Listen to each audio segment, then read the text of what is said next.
Hello, this is Jason McKenzie. Welcome to part 2 of Tabla instruction. Today I want to go over, this episode, I want to go over the open sound on the baya, which is this big drum here. It's made out of nickel plated copper and it's pretty heavy. And if you're selecting your own tablas, you want to get a pretty hefty, pretty weighty one so that it's really stable. So the sound I want to show you today is called ga, or gat, or ge. It's the pronunciation. It's got a what they call exasperated g. Ga. I don't pronounce it correctly enough. It's part of the Hindi and Bengali language, but I sometimes get lazy about it and call it ga, but it's really ga. There's a crow.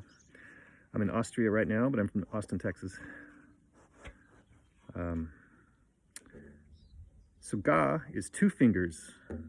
You want to put your wrist against the gob, the edge, that is, and strike with 2 fingers directly downward. And then make a fist right afterwards. So strike as quick as you can and get out of there and make a fist. So you really want to make this growling, pure low tone. And also if your baya is too low, you can use the hammer on its side. The bayas, I like to keep the pitch around F or F sharp, maybe E, the lowest. So sometimes you might have a baya that's a little too high. And if you don't have these dowels in there, that you could raise up to get to a lower pitch. You could just, this sounds weird, but you could just give it a loud smack and it lowers it. So mine's low enough, so I really don't really want to do that.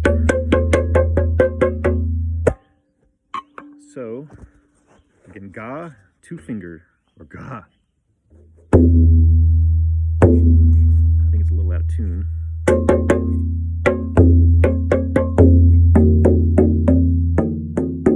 I find the baya is a little harder to tune than the daya, the right hand. It's a little lower here. It's a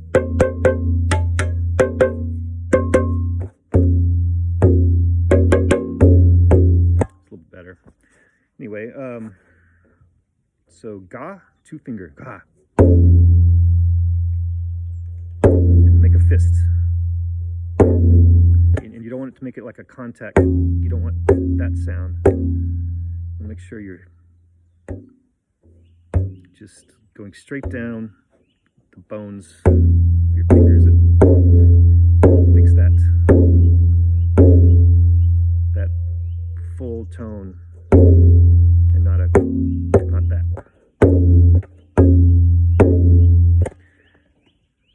And the second one I want to show you is ge.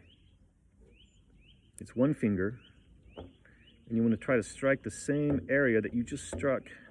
You don't want to just strike down below the finger like you might think. You want to actually go inward and hit the same spot just in front of the gob.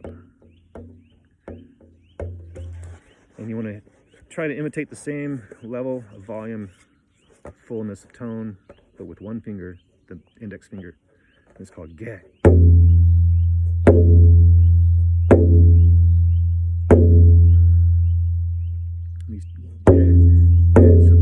So it's combinations of 2 and 1.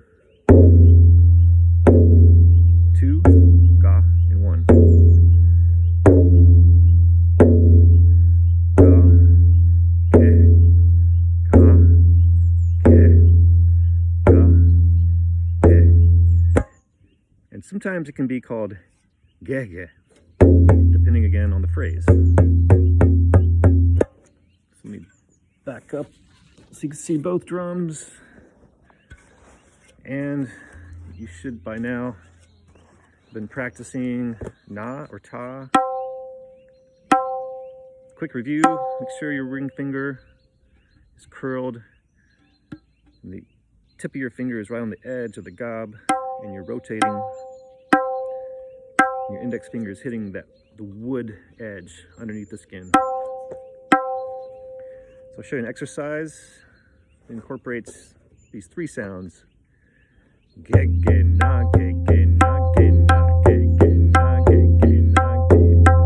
So the fingering is 2 1 2 1 2. I'm talking about the left hand. 2 1 2 1 2 2 1 2 1 2. Ge ge na ge ge na ge na ge ge na ge ge na ge na ge ge na ge ge na ge na ge ge na ge ge na ge na. Slower. Ge ge na ge ge na ge na ge ge na ge ge na ge na ge ge na ge ge na ge na. Okay, so eventually you want to get into modulating the tone, which my instructor Alok Dutta didn't teach me for a while. He just wanted me to make sure I just get a nice open tone. So eventually you're going to want to roll your wrists up. And I'll get into that more in future lessons, but for now just focus on ge ge na ge ge na ge na ge ge na ge ge na ge na ge ge na ge ge na ge na. If you get that down and you want a little bit more variation, you can do a mirror of it. What I mean is ge ge na ge ge na ge na ge na ge ge na ge ge na ge ge na ge ge na ge na ge na ge ge na ge ge na.